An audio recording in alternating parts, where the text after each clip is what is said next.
3 legiones completas, 20.000 hombres desaparecidos en 3 días. El emperador más poderoso del mundo antiguo arañándose el rostro mientras grita un nombre en la oscuridad de su palacio. Esta no es la historia de la grandeza de Roma. Esta es la historia de cómo el imperio más grande de la historia estuvo a centímetros de colapsar completamente. Y todo comenzó con un error que cambiaría el curso de la civilización occidental para siempre. Antes de que te cuente cómo Roma casi muere 3 veces y logró sobrevivir contra todo pronóstico, necesito que hagas algo. Dale a suscribir ahora mismo. Deja en los comentarios desde qué parte del mundo nos estás viendo. Créeme, esta historia va a hacer que veas el Imperio Romano de una manera completamente diferente. Y activa la campanita, porque este canal está trayendo las historias más impactantes de la antigüedad que nunca te contaron en la escuela. Ahora sí, hablemos de sangre, traición y supervivencia. Año 9 después de Cristo. Publio Quintilio Varo era el hombre más confiado de Germania. Gobernador romano, comandante de 3 legiones de élite. La 17, la 18 y la 19. Varo no era un guerrero nato. Era un administrador, un político. El tipo de romano que creía que las togas y los contratos eran más poderosos que las espadas. Y eso, precisamente, fue su perdición. Los germanos, esos bárbaros del norte, supuestamente ya estaban pacificados. Varo caminaba por sus territorios como si paseara por las calles de Roma. Cobraba impuestos, impartía justicia romana. Incluso tenía asesores germanos de confianza.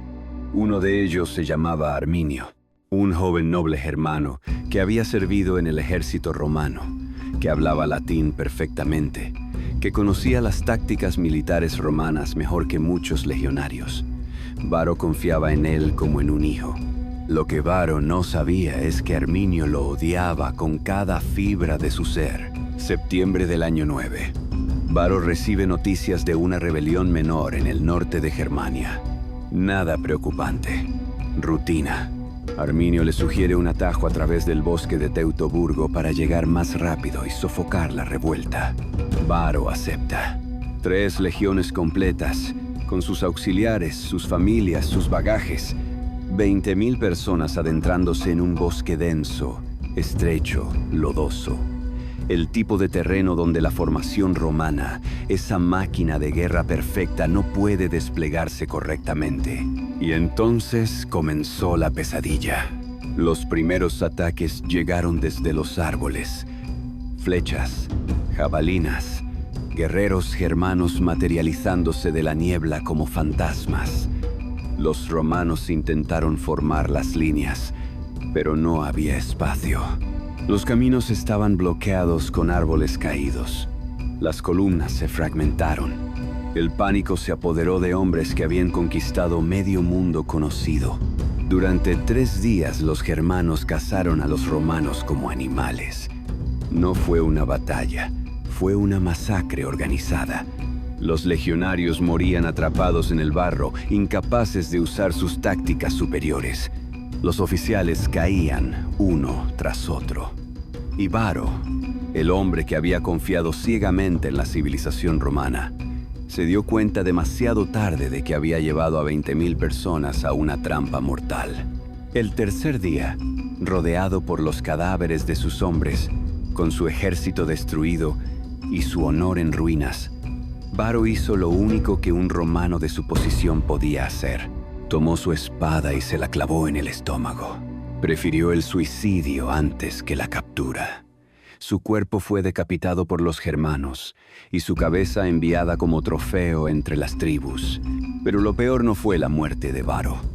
Lo peor fue lo que sucedió con las águilas legionarias.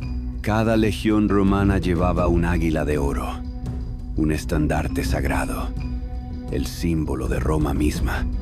Perder un águila era la deshonra máxima.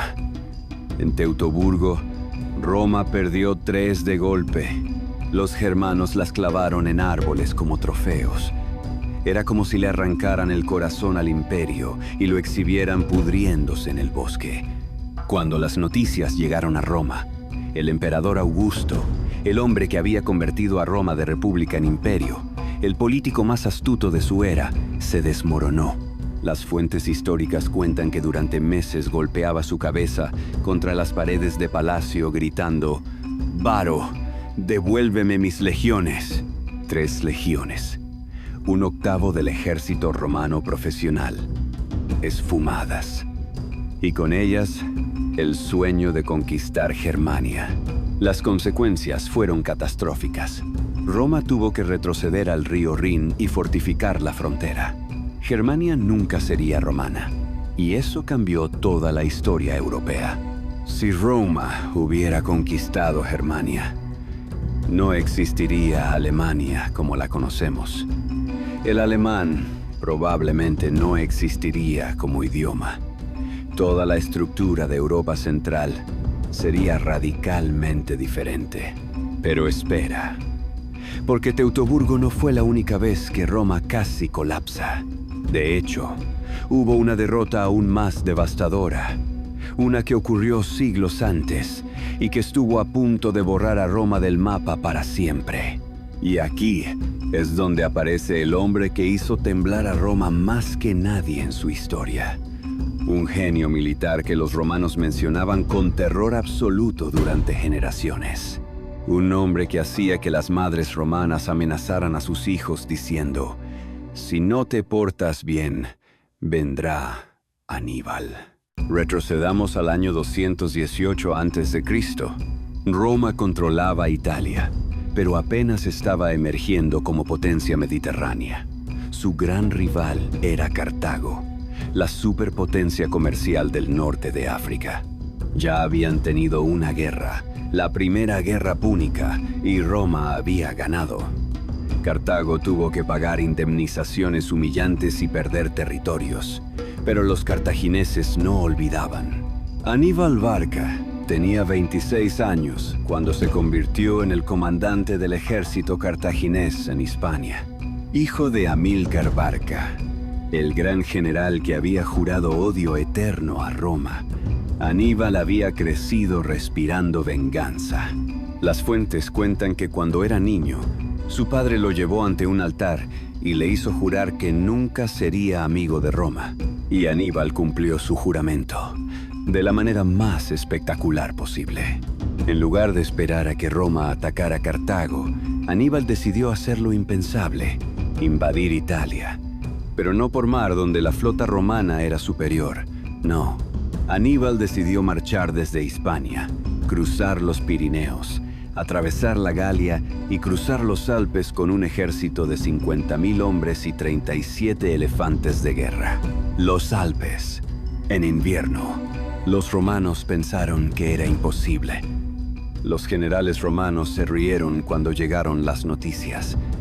Nadie cruza los Alpes con un ejército. Es un suicidio logístico. Las montañas son infranqueables. El frío mata. Los desfiladeros son trampas mortales. Aníbal lo hizo de todos modos. Perdió la mitad de su ejército en el cruce. Perdió casi todos los elefantes.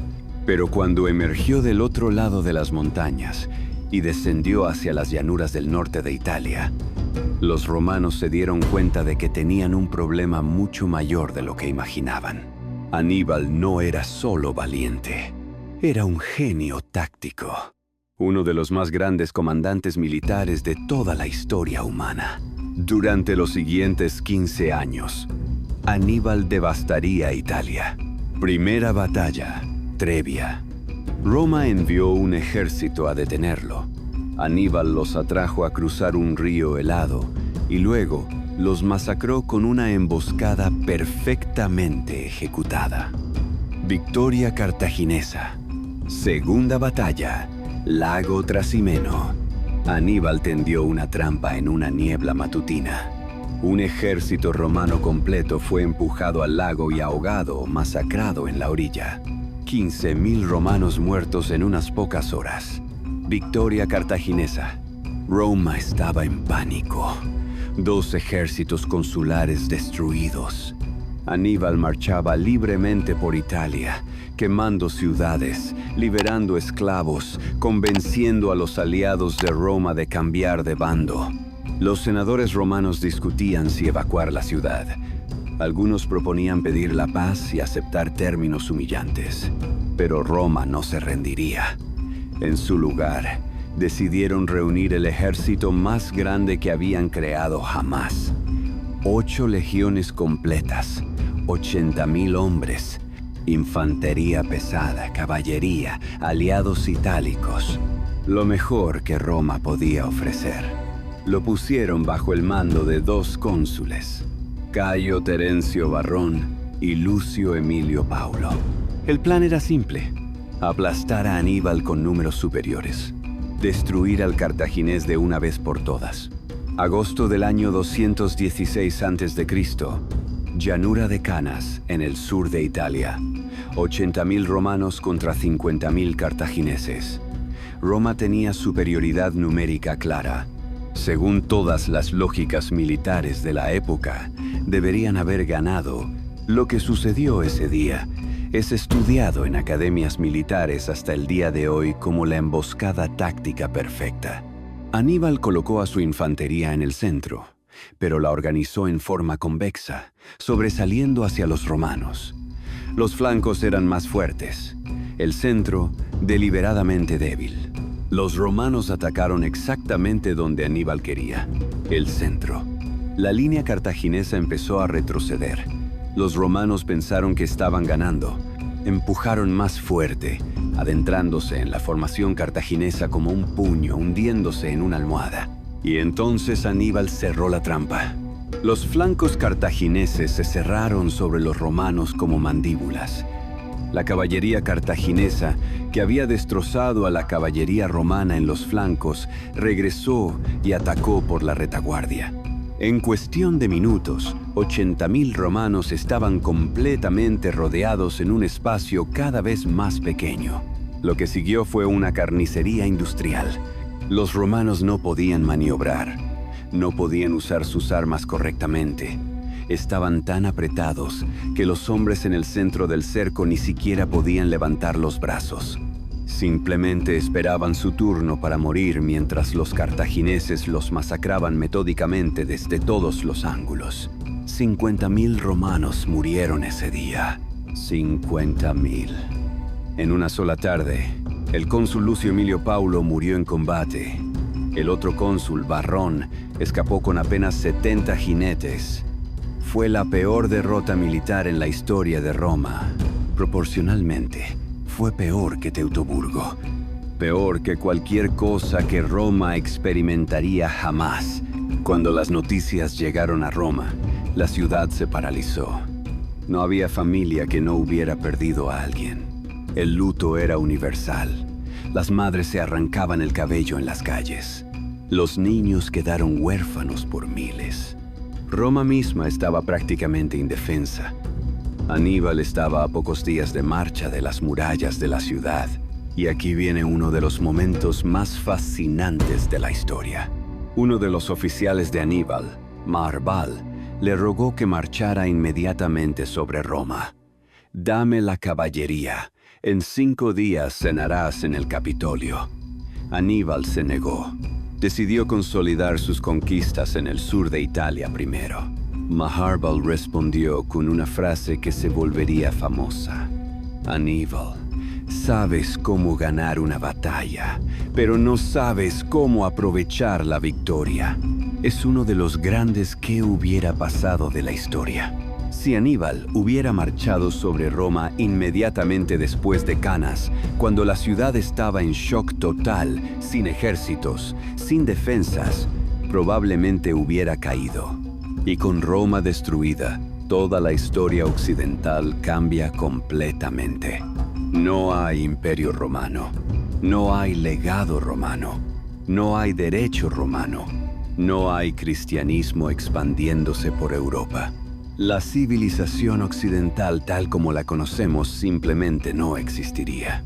Pero Aníbal no marchó, y Roma sobrevivió. No fue fácil. Durante 13 años más, Aníbal vagaría por Italia causando estragos. Pero Roma se negó a rendirse. Adoptaron una estrategia de guerra de desgaste. Evitaron batallas campales directas. Hostigaron a Aníbal constantemente. Cortaron sus líneas de suministro. Reconquistaron ciudades aliadas que se habían pasado a Cartago. Y luego, hicieron algo brillante. En lugar de seguir persiguiendo a Aníbal en Italia, enviaron un ejército a Hispania a conquistar las bases de poder cartaginesas allí. Y después, atacaron directamente el norte de África, amenazando a Cartago misma.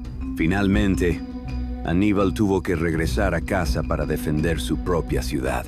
En el año 202 a.C., en la batalla de Zama, el general romano Escipión el Africano derrotó a Aníbal usando las propias tácticas del cartaginés contra él. Roma ganó la Segunda Guerra Púnica. Cartago quedó destruida para siempre. Y Roma aprendió una lección que nunca olvidaría. Podían perder batallas devastadoras y aún así ganar la guerra. La resiliencia, no la perfección militar, era su verdadera fortaleza. Pero hay una tercera derrota que necesitamos discutir. Una que sucedió en las arenas del desierto mesopotámico y que demostró que incluso en la cúspide de su poder, Roma podía ser humillada. Año 53 a.C. Roma ya era la superpotencia indiscutible del Mediterráneo. Había conquistado Grecia, había destruido Cartago, dominaba desde Hispania hasta Asia Menor. Pero había un rival en el este que los romanos respetaban y temían. El Imperio Parto, heredero del antiguo Imperio Persa. Marco Licinio Craso era el hombre más rico de Roma. Había aplastado la rebelión de Espartaco. Era parte del primer triunvirato junto con Julio César y Pompeyo. Pero Craso tenía un problema. Sus dos socios tenían gloria militar. César estaba conquistando las Galias. Pompeyo había sido un general legendario. Craso solo tenía dinero. Y Craso quería gloria. Quería un triunfo. Quería ser recordado como un gran comandante militar, no solo como un banquero glorificado. Así que decidió invadir el Imperio Parto y conquistar el este. El Senado romano le advirtió que era una mala idea. Los partos no eran como los enemigos que Roma había enfrentado antes. No peleaban en formaciones densas. Eran arqueros montados, maestros de la guerra móvil en el desierto. Pero Craso estaba obsesionado. Necesitaba su gloria. En el año 53 a.C., Craso cruzó el Éufrates con 7 legiones, 40.000 hombres. Una fuerza masiva. Estaba seguro de que aplastaría a los partos con facilidad. Los partos tenían otros planes. En lugar de enfrentar a los romanos directamente, el general Parto Surena utilizó tácticas de hostigamiento. Su ejército era principalmente caballería, catafractos pesados para los choques frontales y arqueros montados para el hostigamiento constante. En la llanura de Carras, en el calor abrasador del desierto mesopotámico, los partos atrajeron a Craso a una trampa. Los romanos formaron sus líneas. Esperaban una carga frontal. En cambio, los arqueros partos comenzaron a rodearlos en círculos, disparando oleadas interminables de flechas. Los romanos intentaron formar el testudo, la formación de tortuga con escudos, pero el calor era insoportable y las flechas seguían llegando desde todos los ángulos.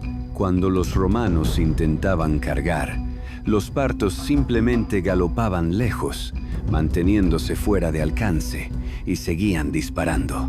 Era como intentar pelear contra el viento. El hijo de Craso, Publio, lideró una carga desesperada con la caballería romana. Logró alejarlos de la línea principal, y entonces los catafractos partos lo rodearon y lo masacraron junto con todos sus hombres. Los partos cortaron la cabeza de Publio, la clavaron en una lanza y la exhibieron frente a las líneas romanas para desmoralizar al ejército. Craso vio la cabeza de su hijo ondeando en el viento del desierto. El ejército romano se desmoronó psicológicamente. Sin agua, bajo un sol despiadado, atacados constantemente por un enemigo que no podían alcanzar, las legiones entraron en pánico. Craso intentó retirarse, pero era demasiado tarde. Los partos ofrecieron negociar. Craso, desesperado, aceptó reunirse con Surena. Fue una trampa. En la reunión estalló una pelea. Craso fue asesinado. 20.000 legionarios romanos murieron en Carrás. Otros 10.000 fueron capturados y enviados como esclavos al extremo este del Imperio Parto, donde pasarían el resto de sus vidas. La leyenda cuenta que los partos, conociendo la avaricia de Craso, vertieron oro fundido por su garganta después de muerto, burlándose de su sed de riqueza. Las águilas legionarias fueron capturadas nuevamente. Era una humillación absoluta. Roma perdió más que un ejército en Carras. Perdió prestigio, perdió invencibilidad. Demostró al mundo que Roma podía ser derrotada, que sus legiones no eran invencibles, que su expansión tenía límites. Y aquí está la conexión fascinante entre estas tres derrotas: Teutoburgo, Canas y Carras. Tres desastres militares devastadores, tres momentos donde Roma estuvo al borde del colapso. Y sin embargo, Roma sobrevivió a los tres. ¿Cómo es posible? La respuesta está en algo que los romanos llamaban gravitas. Una combinación de determinación inquebrantable, pragmatismo brutal y capacidad de aprender de los errores. Después de Teutoburgo, Roma abandonó sus planes de conquistar Germania, pero fortaleció el Rin y creó una frontera defensiva que duró siglos. Aprendió que algunas conquistas no valían el precio. Después de Canas, Roma cambió completamente su estrategia militar. En lugar de buscar batallas campales espectaculares, adoptó una guerra de desgaste. Aprendió que ganar la guerra era más importante que ganar cada batalla. Después de Carras, Roma se volvió más cautelosa en el este. Eventualmente recuperaría las águilas perdidas, pero aprendió a respetar a los partos y a no subestimarlos nunca más. Cada derrota enseñó a Roma algo crucial. Y aquí está el verdadero secreto del éxito romano. No era que nunca perdieran, era que se negaban a aceptar que una derrota significara el fin. Otras civilizaciones colapsaban después de un desastre militar. Cartago nunca se recuperó de Sama. Los persas nunca se recuperaron de Alejandro. Los germanos nunca crearon un imperio duradero. Pero Roma era diferente. Roma absorbía el golpe, aprendía la lección, reorganizaba sus fuerzas y volvía más fuerte. Era un sistema político y militar diseñado para sobrevivir a catástrofes. Piensa en esto. Después de perder 50.000 hombres en Canas, Roma armó nuevos ejércitos en meses. ¿Cómo? Liberando esclavos y dándoles ciudadanía a cambio de servicio militar. Reclutando a niños de 16 años. Convenciendo a ancianos de volver al servicio. La sociedad romana completa se movilizó. Después de Teutoburgo, Augusto no colapsó el imperio. Consolidó, fortaleció, se adaptó. Las fronteras se volvieron más defensivas pero más estables. Después de Carras, Roma no abandonó el este. En cambio, pasó décadas estudiando a los partos, entendiendo su forma de guerrear y eventualmente desarrolló contramedidas efectivas. Esta capacidad de resiliencia es lo que separó a Roma de todos sus rivales. No era perfección, era persistencia. Y hay lecciones profundas aquí, que van más allá de la historia militar. ¿Cuántas veces en nuestras propias vidas enfrentamos nuestro propio Teutoburgo personal? Ese momento donde un plan perfectamente diseñado se desmorona completamente, donde la confianza se convierte en desastre, donde perdemos algo que creíamos irrecuperable. ¿Cuántas veces enfrentamos nuestro propio Canas? Ese momento donde las probabilidades están completamente en nuestra contra, donde la derrota parece inevitable, donde estamos rodeados por problemas desde todos los ángulos y no vemos salida. ¿Cuántas veces enfrentamos nuestro propio Carras? Ese momento donde la ambición nos lleva a sobreestimar nuestras capacidades, donde ignoramos las advertencias, donde nuestro orgullo nos pone en situaciones que no podemos manejar. La historia de Roma nos enseña que no es la ausencia de fracaso lo que define la grandeza, es la respuesta al fracaso.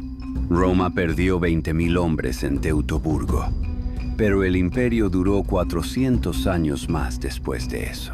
Roma perdió 50.000 hombres en Canas, pero eventualmente conquistó todo el Mediterráneo. Roma perdió 20.000 hombres en Carrás, pero siguió siendo la superpotencia dominante durante siglos. El fracaso no es el final, es información. Es una oportunidad para adaptarse, es una prueba de carácter. Y aquí está quizás la lección más importante de todas. Roma no sobrevivió porque sus líderes fueran perfectos. Varo era arrogante y confiado. Los cónsules en Canas cometieron errores tácticos masivos. Craso estaba cegado por la ambición. Todos estos líderes fracasaron espectacularmente. Pero el sistema romano era más grande que cualquier líder individual. El Senado seguía funcionando. Las instituciones permanecían. La maquinaria del Estado continuaba. Cuando un general caía, otro tomaba su lugar. Cuando un ejército era destruido, otro era reclutado. Roma entendió algo que muchas civilizaciones nunca comprenden. La resiliencia institucional es más importante que el genio individual. No dependían de un solo hombre brillante para salvarlos. Tenían un sistema diseñado para sobrevivir incluso cuando los líderes fallaban. Y ese sistema incluía algo crucial: la voluntad colectiva de nunca rendirse. Después de Canas, cuando cualquier otra nación hubiera pedido la paz, el Senado romano promulgó una ley prohibiendo incluso discutir la rendición. No era una opción. Roma pelearía hasta que Aníbal estuviera muerto, o hasta que Roma dejara de existir. No había punto medio. Esa determinación irracional, casi suicida en su intensidad, es lo que convirtió a Roma de una ciudad-estado en un imperio que duraría siglos. Y finalmente, estas derrotas revelan algo hermoso sobre la naturaleza humana: nuestra capacidad para levantarnos después de caer. Las legiones 17, 18 y 19 nunca fueron reconstruidas. Sus números fueron retirados permanentemente como marca de respeto y duelo. Pero Roma siguió adelante.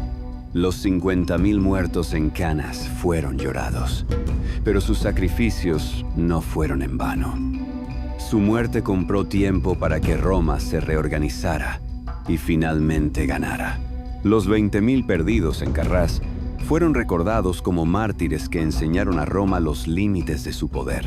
Cada derrota talló algo en el alma romana: una humildad mezclada con determinación, un realismo templado por ambición, una comprensión de que la grandeza no viene de evitar el fracaso, sino de cómo respondes cuando el fracaso llega, porque el fracaso siempre llega, para todos. Para individuos, para empresas, para naciones, para imperios, nadie es inmune. La pregunta no es si fracasarás. La pregunta es, ¿qué harás después? ¿Te levantarás como Roma? ¿Aprenderás de tus errores? ¿Adaptarás tu estrategia? ¿Seguirás adelante incluso cuando parezca imposible? ¿O te rendirás? ¿Permitirás que una derrota defina tu historia completa? Roma eligió levantarse, una y otra vez.